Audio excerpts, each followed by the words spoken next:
Siku asubuhi ya huzuni sana, sababu kuamkia usiku wa leo katikati ya huu mji wa Kisii.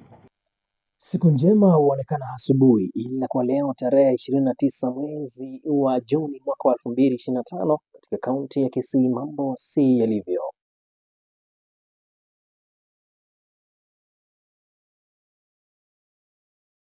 Kilio, machozi na masikitiko kwenye eneo hili ambapo moto umeweza kuteketeza mali ya thamana isiyojulikana.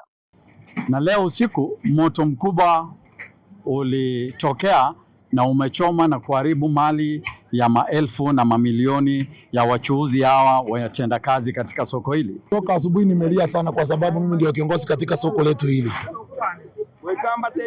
Kuamkia leo saa 8 usiku nilipopigiwa simu na mama mmoja akaniambia vitu yako ukweli imechomeka. Chanzo cha moto huu bado hakijabainika kwa sasa, lakini kulingana na viongozi waliofika huku wafariji wachuuzi pamoja na wafanyabiashara, wanasema kwamba moto huu ambao ulianza mida ya saa 8 usiku uliweza kutekelezwa na anayedaiwa kuwa mmiliki rasmi wa kipande hiki cha ardhi. Mimi kwa majina naitwa Nancy Nyaboke, mfanyabiashara kwa hii soko, nauza samaki. Jana tulifanya biashara tukatoka kitu saa 5:30. Kufika kwa nyumba mtu uoge ulale saa 8. Saa 8 dakika 10 unapigiwa simu vibanda imeshika moto. Tukatoka tukakuja tukafika hapa town.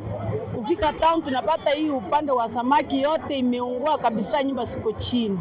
Na hiyo ya marawe imeshika kidogo. Moto chanzo chake kwa wale wenye tunajua ama wenye tumefanya kazi ama tumenunua katika soko hili, hakuna hoteli yoyote ilikuwa inafanya kazi saa 7 usiku katika shamba hili.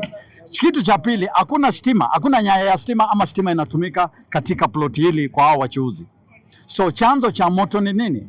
Chanzo cha moto katika wale watenda kazi, wanabiashara wenye wako hapa, ni kwamba moto huu ulianzishwa kwa hiari ya mtu aliyetaka kuchoma na kuharibu mali na vitu za watu. Kulingana na wafanyabiashara waliopoteza mali yao huku, wanasema kwamba kuna mvutano kati ya anayedai kuwa mmiliki wa halisi wa kipande hiki cha ardhi pamoja na serikali ya kaunti ya Kisii na wachuuzi wa eneo hili. Kwa upande mwingine, viongozi na wanasema kwamba anayedaiwa kuwa mmiliki wa kipande hiki alikuwa na kesi kotini ambayo alishinda, lakini kaunti ya Kisii pamoja na wafanyabiashara wakapeleka kesi hiyo kwenye mahakama ya rufaa